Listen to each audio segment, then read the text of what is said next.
Hello everybody, John Ashworth here, aka Johnny Renaissance, and if you've been tuning into these videos lately, you know that I've been slowly working to improve my setup. So this will serve as a mini Yeti Nano microphone review, so you can get a sense of how it sounds. I spent a lot of time looking for just a decent USB microphone that didn't cost me a fortune. So I stuck with the Nano, cost me 99 bucks. I think it's improved the sound significantly. My Logitech Streamcam is recording the video, and I'm coming to you from my new favorite spot right here in the home office, where I am finding myself to be extremely productive as we move our way through the COVID-19 pandemic. Lots of cool stuff happening here. Little extra time, little more time than usual, especially in the after hours. There's nowhere to go. There's nothing to do. I'm not going to the gym after work. I've got time. So I've been spending time revamping my communication system so that I can bring you more and more inspirational messages, in addition to all the writing I'm doing on my blog on the Ash Flash. And if you haven't checked that out, be sure to go to theashflash.com. Hit the subscribe button here on YouTube. I promise you it'll be worth it. And in fact, I got some great feedback from a fan recently. He said, John, my favorite video was, I'm forgetting the exact title now. How to Define a Dreamer.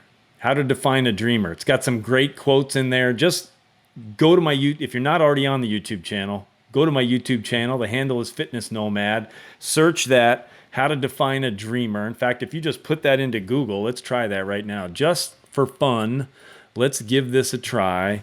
How to Define a Dreamer, John C. Ashworth. And let's see what comes up. See how we're doing here. No, I got nothing. I got nothing. I was really hoping, let's add YouTube on the end of that, that this would come up in the search. And then there it is. So my blog subscribe page comes up when you do that. And some photos from the blog, videos from the blog, essentially a lot of great links to the Ash Flash. Now, that's just a quick example of what you need to be thinking about to build and develop your own personal brand. You got to own your name. And I'm not there yet. I'm working on this slowly over time. Back in the day when I was running my personal training and fitness coaching business, if you put in the Fitness Nomad to Google, I owned the first 3 pages of Google. And that's the idea. So, and you can do this on your name if you do things right. And that seems to be the theme of the day: search engine optimization, personal branding. And in fact, if I type in Fitness Nomad, I still own the first page of Google with all my stuff, because no one else is using that name currently. Now, someone else may think, hey, that's really kind of a good name, and start to think about using it now.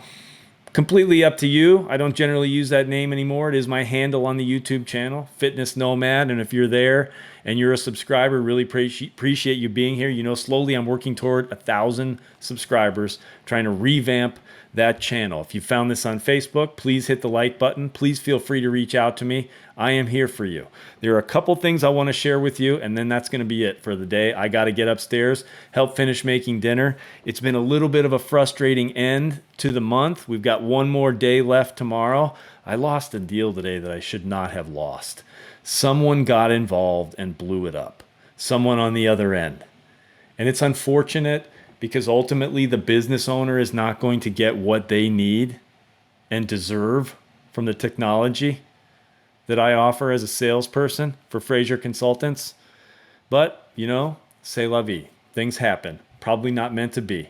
Not going to get too attached to it. Instead, I've decided to finish with a positive video. Now, I promised to at the beginning of this video, small, short review of the Yeti Nano technology. The thing I like about this, and as you go and you read about it and you'll learn about it, you'll learn one of the things you can't do is adjust the gain on the microphone itself. You have to use the software. I was looking for a simple, inexpensive solution that improved my audio, and I think this has done that. Right now you can see I've had the microphone in the shot all this time.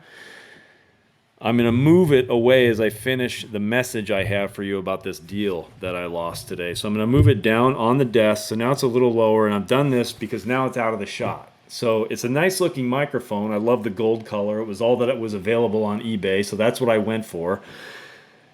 but it's out of the shot now. It's a little bit farther away, but I don't think it changes the sound quality that much. You can let me know what you think in the comments section below. And for those of you out there that might be considering the Yeti Nano microphone, I hope this helps.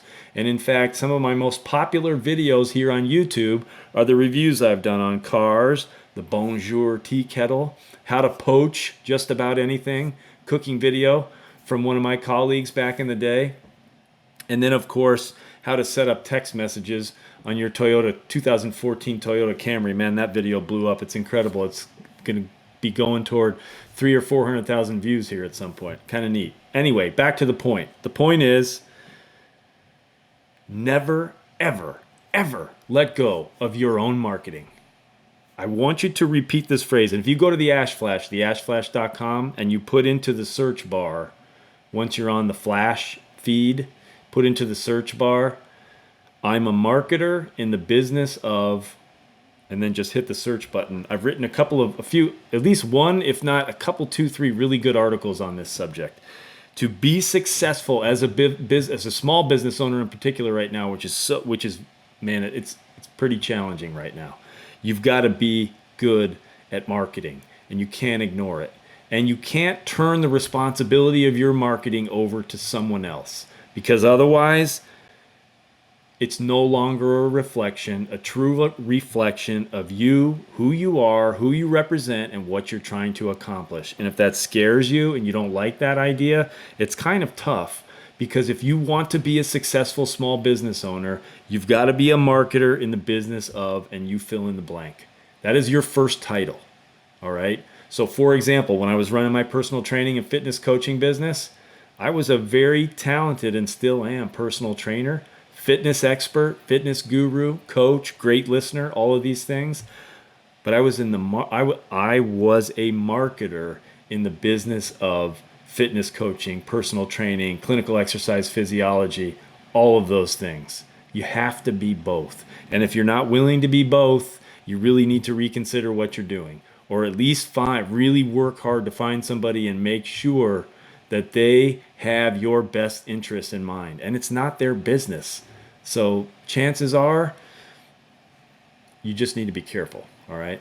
Be careful. Do not turn your marketing over to other individuals. You get often bad advice. You get into a situation where that individual might be doing things that serve themselves and their business more than it does you and your business.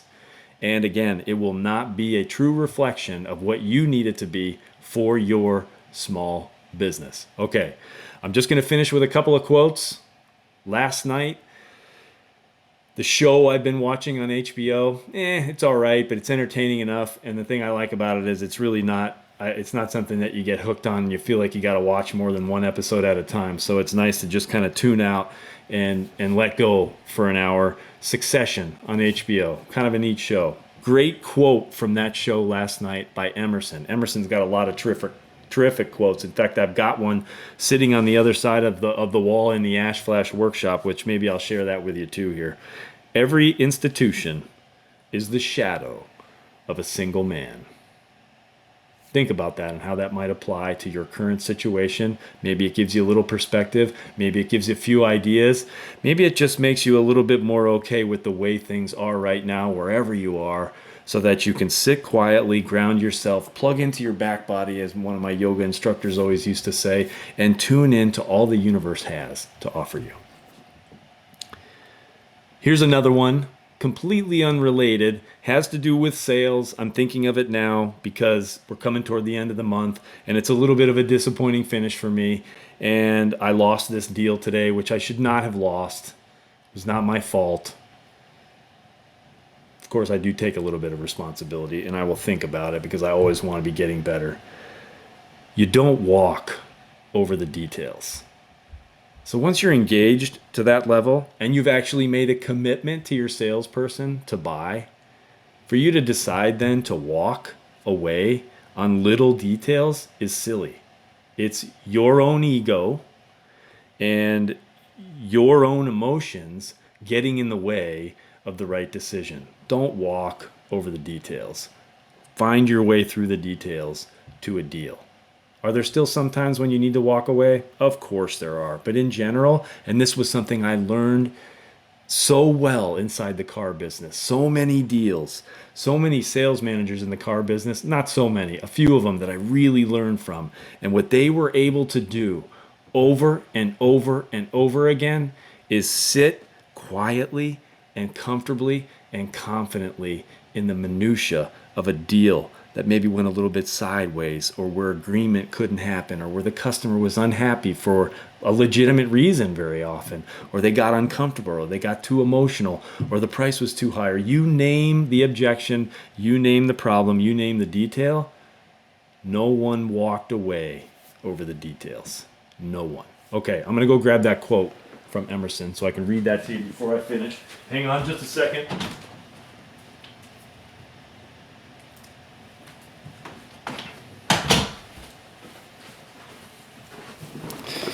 All right, here you go. It's a pretty cool card. In fact, my wife got this card for me shortly before that personal training studio that I've been talking about opened. And I've had this card and this quote with me, near me, ever since then. It's important, and it may just help you get some perspective that you need right now with everything we have going on. Do not go where the path may lead. Go instead where there is no path, and leave a trail. Take care, everybody. Thanks for watching. John Ashworth signing off, aka Johnny Renaissance. Stick around a while and you'll find out exactly what that means. Hit the like buttons, subscribe. Thanks for being here if you watch this video all the way to the end. It's a little scatterbrained at the end of the day, but it's all about being real, people. Take care, and I hope to hear from you soon.